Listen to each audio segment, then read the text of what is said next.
दोस्तों हमने पार्ट 1 और पार्ट 2 अपने प्लेलिस्ट में अपलोड कर दिया है, और अगर आपने वो वीडियो नहीं देखा तो आप जाकर वो वीडियो देखें।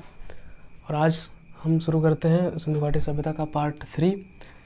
इसमें दोस्तों हमने आपको पिछले वीडियो में सिंधु घाटी सभ्यता के कुछ महत्वपूर्ण जो स्थल प्राप्त हुए थे उनके बारे में बताया था। अब उन स्थलों के बारे में आज देखते हैं कि वहाँ से क्या क्या प्राप्त हुए थे। तो चलिए देखते हैं दोस्तों। सबसे पहले मोहनजोदड़ो देखते हैं। तो मोहनजोदड़ो जिसका उपनाम सिंध का बाग और मृतकों का टीला, मोहनजोदड़ो को सिंध का बाग और मृतकों का टीला भी कहा जाता है। इसके खोजकर्ता राखलदास बनर्जी थे, जिन्होंने 1922 में मोहनजोदड़ो की खोज की। दोस्तों एक इतिहासकार थे व्हीलर, इनके अनुसार मोहनजोदड़ो की सबसे बड़ी जो इमारत थी वह अन्नागार थी, जहाँ सभी अनाजों को रखा जाता था, वह अन्नागार थी। इसके बाद दोस्तों जैसा कि आपको पता होगा कि मोहनजोदड़ो से एक विशाल स्नानागार प्राप्त हुआ था। उसको कॉलेजिस्ट बिल्डिंग का नाम दिया जाता है। यह सर जॉन मार्शल के द्वारा नाम दिया गया था, कॉलेजिस्ट बिल्डिंग का। विशाल स्नानागार को कॉलेजिस्ट बिल्डिंग का नाम दिया गया था सर जॉन मार्शल द्वारा। इसके बाद दोस्तों यहाँ से 3 मुख वाले वृषभ जो कि पशुपतिनाथ की प्रतिमा मिली है। यहाँ से पशुपतिनाथ की प्रतिमा मिली है, जो कि 3 मुख वाले वृषभ थे। इसके बाद यहाँ से घोड़े के दांत के प्रमाण मिले हैं। मोहनजोदड़ो से घोड़े के दांत के प्रमाण मिले हैं, और यहाँ से बौद्ध स्तूप के प्रमाण मिले हैं। इसके बाद यहाँ से नर्तकी की एक कांसे की मूर्ति प्राप्त हुई है। नर्तकी की एक कांसे की मूर्ति प्राप्त हुई है मोहनजोदड़ो से। और मोहनजोदड़ो से सूती कपड़े के प्रयोग के प्रमाण मिले हैं। सूती कपड़े के प्रयोग के प्रमाण मिले हैं। इसके बाद आते हैं हड़प्पा में। तो दोस्तों हड़प्पा से हमें एक श्रमिक आवास प्राप्त हुआ है, और यहाँ से भट्ठों के अवशेष प्राप्त हुए हैं। इसके बाद वृत्ताकार चौतरे प्राप्त हुए हैं, वृत्ताकार चौतरे। इसके बाद फसल पे आते हैं। तो दोस्तों यहाँ की जो फसल थी वह गेहूं और कपास थी हड़प्पा के। और हड़प्पा वासी का महत्वपूर्ण लक्ष्य था योजनाबद्ध नगरों का विन्यास। यहाँ का महत्वपूर्ण लक्ष्य था योजनाबद्ध नगरों का विन्यास। इसके बाद व्यापार देखते हैं दोस्तों हड़प्पा वासियों का। तो इनका व्यापार हड़प्पा वासियों का सुमेर देश से होता था। सुमेर देश से हड़प्पा वासियों का व्यापार होता था। अब दोस्तों यहाँ के जो मिट्टी के बर्तन होते थे उस पर हड़प्पा वासी लाल रंग का प्रयोग करते थे। हड़प्पा वासी लाल रंग का प्रयोग करते थे मिट्टी के बर्तनों पर। इसके बाद दोस्तों जो शव होते थे उनको दफनाने की प्रथा यहीं से शुरू की गई थी, हड़प्पा से ही शुरू की थी। इसके बाद देखते हैं कालीबंगा में आते हैं, और हमें कालीबंगा से क्या क्या अवशेष प्राप्त हुए देखते हैं। तो इसके खोजकर्ता थापड़ एवं लाल थे। इसके खोजकर्ता थापड़ एवं लाल थे कालीबंगा के। और यहाँ से प्राप्त अवशेष में देखते हैं क्या क्या प्राप्त हुए हैं। तो यहाँ से काले रंग की चूड़ियाँ प्राप्त हुई हैं, हल से जुते हुए खेत का प्रमाण मिला यहाँ से, और चना व सरसों के बीज भी यहीं से प्राप्त हुए हैं। और दोस्तों कालीबंगा जो है यह मतलब घग्घर नदी के किनारे है। यह घग्घर नदी के किनारे है कालीबंगा। इसके बाद लोथल देखते हैं। तो लोथल स्थल जो है उसके खोजकर्ता मिस्टर राव हैं, मिस्टर राव। इसके बाद यहाँ के प्रमाण देखते हैं क्या क्या अवशेष प्राप्त हुए। तो यहाँ से बंदरगाह था गोदी। तो यहाँ से गोदी के प्रमाण मिले हैं, गोदी बंदरगाह के प्रमाण। और यहाँ से युग्म समाधि के अवशेष मिले हैं, युग्म समाधि के अवशेष लोथल से। इसके बाद प्रमुख बंदरगाह देखते हैं। तो यहाँ का प्रमुख बंदरगाह, सिंधु घाटी सभ्यता का जो प्रमुख बंदरगाह था वो लोथल था। इसके बाद यहाँ से फारस की मुहर भी प्राप्त हुई है। लोथल से फारस की मुहर भी प्राप्त हुई है।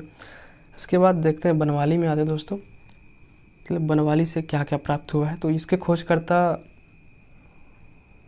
रविंद्र सेन बिष्ट थे, रविंद्र सेन बिष्ट। और अब यहाँ से जौ के प्रमाण मिले हैं, बनवाली से जौ के प्रमाण मिले हैं। और यहाँ से मिट्टी का बना हल भी प्राप्त हुआ है। इसके बाद चन्हुदड़ो में आते हैं। चन्हुदड़ो देखते हैं यहाँ से क्या क्या प्राप्त हुआ है। तो चन्हू के खोजकर्ता गोपाल मजूमदार थे। गोपाल मजूमदार चन्हू के खोजकर्ता थे। और यहाँ से जो प्रमाण मिले हैं, अवशेष मिले हैं, यहाँ से लिपस्टिक के प्रमाण मिले हैं, लिपस्टिक।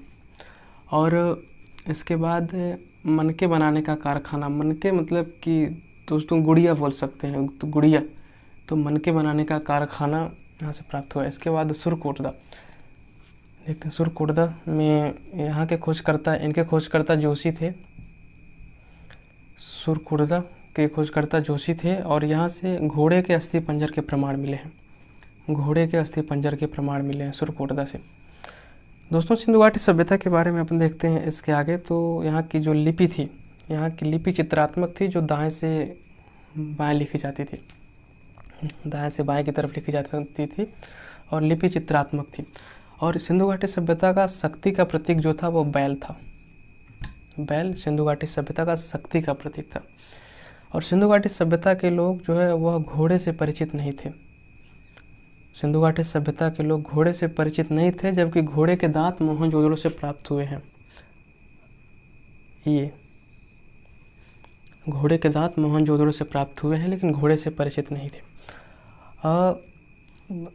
दोस्तों सिंधु घाटी सभ्यता में सबसे ज़्यादा प्रयोग की जाने वाली धातु तांबा थी, लेकिन यहाँ के लोग लोहे से परिचित नहीं थे, लोहे से परिचित नहीं थे और तांबा प्रयोग करते थे। और दोस्तों सिंधु घाटी सभ्यता के लोग मिठास के लिए शहद का प्रयोग करते थे, शहद का प्रयोग करते थे। इसके बाद यहाँ का जो पवित्र वृक्ष है वह पीपल माना जाता था, पीपल। सिंधु घाटी सभ्यता का पवित्र वृक्ष पीपल माना जाता था। और यहाँ का प्रमुख खेल जो है वह पासा होता था, पासा। और दोस्तों सिंधु घाटी सभ्यता में जो प्रथाएं प्रचलित थी उनमें था पर्दा प्रथा व वैश्यावृत्ति। उसमें पर्दा प्रथा और वैश्यावृत्ति दोनों।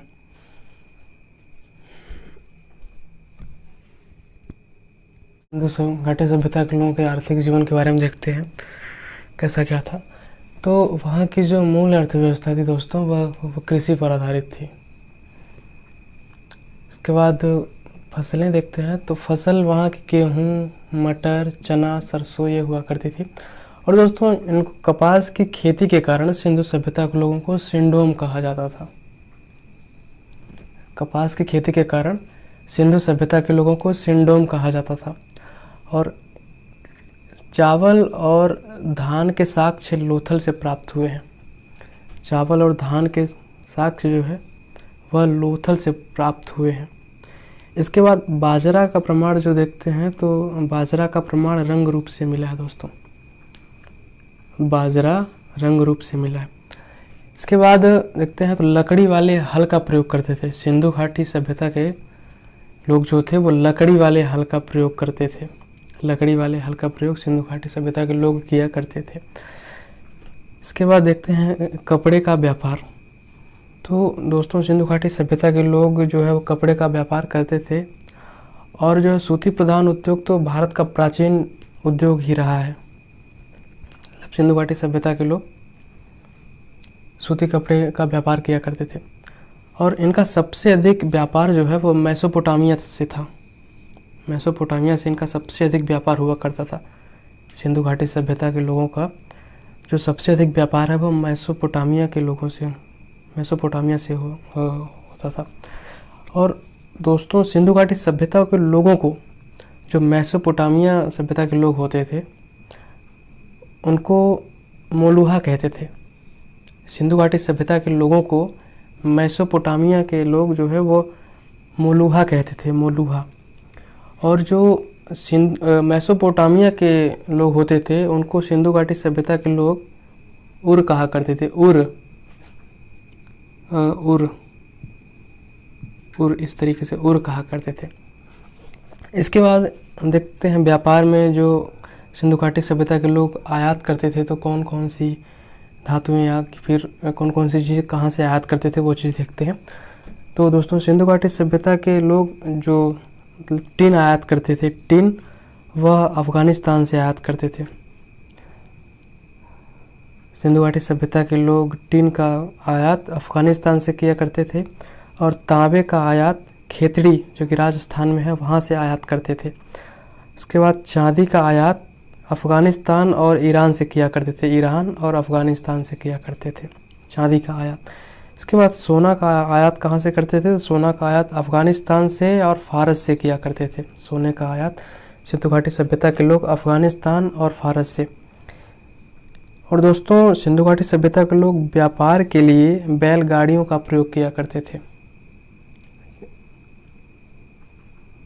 सिंधु घाटी सभ्यता के लोग व्यापार के लिए बैलगाड़ियों का प्रयोग किया करते थे। और इसमें इनके मतलब 4 चक्के होते थे।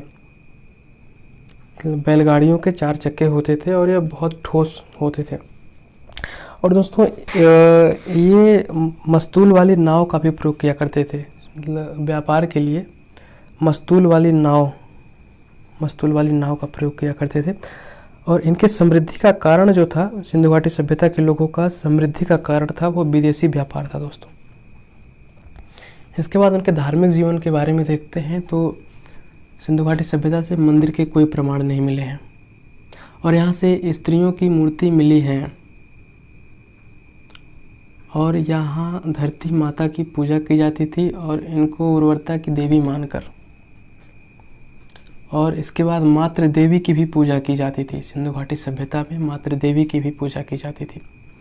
और यहाँ वृक्ष की भी पूजा होती थी, और वो भी पीपल वृक्ष की पूजा। यहाँ सबसे पवित्र वृक्ष जो होता है वह पीपल माना जाता था। इसके बाद यहाँ सांड की भी पूजा होती थी, और वो कुबड़ वाले सांड की पूजा होती थी। अब इनके सामाजिक जीवन के बारे में देखते हैं तो समाज यहाँ का मातृसत्तात्मक था। यहाँ माता प्रधान हुआ करती थी। और यह सिंधु घाटी सभ्यता के लोगों का जीवन 4 वर्गों में विभाजित था: विद्वान, योद्धा और श्रमिक एवं व्यापारी। विद्वान, योद्धा, श्रमिक, व्यापारी। और सिंधु घाटी सभ्यता के लोग शाकाहारी व मांसाहारी दोनों थे। और सिंधु घाटी सभ्यता के लोग जो कपड़े पहनते थे वह सूती व ऊनी दोनों प्रकार के कपड़े पहना करते थे। इनके शस्त्र जो हुआ करते थे वह तांबे या कांसे के हुआ करते थे दोस्तों। इसके बाद सिंधु घाटी सभ्यता के पतन के कारण के बारे में देखते हैं कि इनके पतन का क्या कारण रहा। तो विद्वानों का अपना अपना मानना है। तो विद्वान मार्शल व मैके द्वारा कहा गया है कि सिंधु घाटी सभ्यता का बाढ़ से पतन हुआ है। और मार्टिन व्हीलर व पिगट द्वारा कहा गया है कि बाहरी आक्रमण से सिंधु घाटी सभ्यता का पतन हो गया है। इसके बाद मिस्टर घोष व आर्यलस्टीन द्वारा कहा गया है कि सिंधु घाटी का सभ्यता का पतन जलवायु परिवर्तन के द्वारा हुआ है। और माधु स्वरूप व हिल्स द्वारा कहा गया है कि नदियों के मार्ग परिवर्तन से इसका पतन हो गया है। तो दोस्तों, ये रहा हमारा सिंधु घाटी सभ्यता का आखिरी वीडियो। और आपको अगर वीडियो अच्छा लगा हो तो वीडियो को लाइक करें और चैनल को सब्सक्राइब करें। थैंक यू दोस्तों।